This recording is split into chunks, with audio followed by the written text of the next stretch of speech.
Yeah, it's really a case that we've been in the industry for a long time. We originally started out focusing on kind of storage technology, both kind of audio, video, broadcasts. We moved into collaborative storage, and then kind of in more recent years, we've kind of developed a much wider breadth of solutions for acquisition. But our approach to the market's always been kind of value add to the industry. We understand technology, we understand workflows, we understand the demands of what users have, and really where the industry is moving with new technology, new developments in how broadcast and how people are consuming content.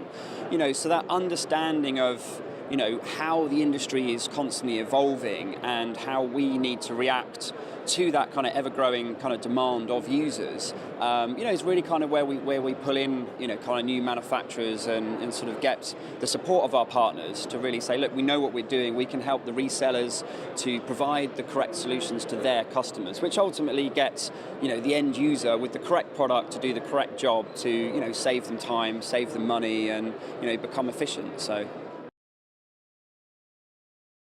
Yeah, I mean, HDR is such a massive change to the industry. I mean, essentially is the biggest change in more than a generation. For so long we've been, governed by standards that really haven't changed, but, display technology has massively evolved. And we're now kind of at the point where for a few years now, HDR, content has been delivered, the likes of Netflix and Amazon and, the new 4K kind of Blu-ray standards, and even with YouTube and, all these kind of over-the-top kind of deliverable systems are providing fantastic capabilities, and, the consumer TVs are now there for people to watch it. So the key thing about HDR is it's resolution independent. It's just as important to HD as it is to 4K and to future resolutions with 8K.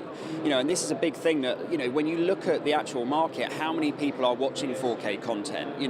How many people are still shooting 4K but actually delivering that as 4K is still a very, very small percentage of the market. So, HDR is really going to be, improving the existing HD deliverables, the existing HD kind of infrastructure, can kind of support this move to HDR. So, but ultimately it makes a massive difference to the engagement of the content that consumers are watching. And, it doesn't matter whether you're watching it on an iPad size screen or your phone, or whether it's in the cinema or at your TV, a consumer can see the difference, and it's not like, oh my god, that image is radically different, why is it different, it must be HDR.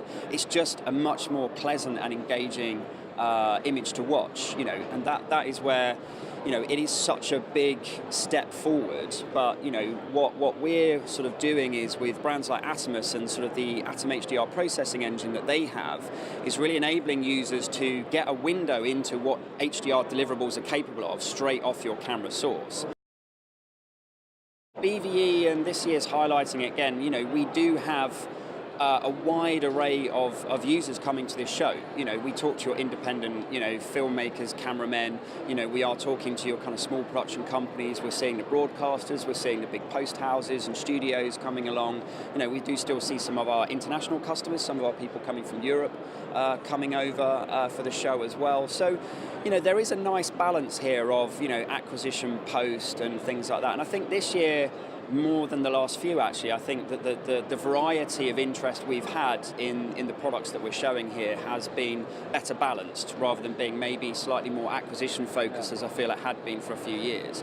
We're certainly getting a lot more interest, certainly this year, in collaborative storage and archiving and managing your data over previous years, which is great to see.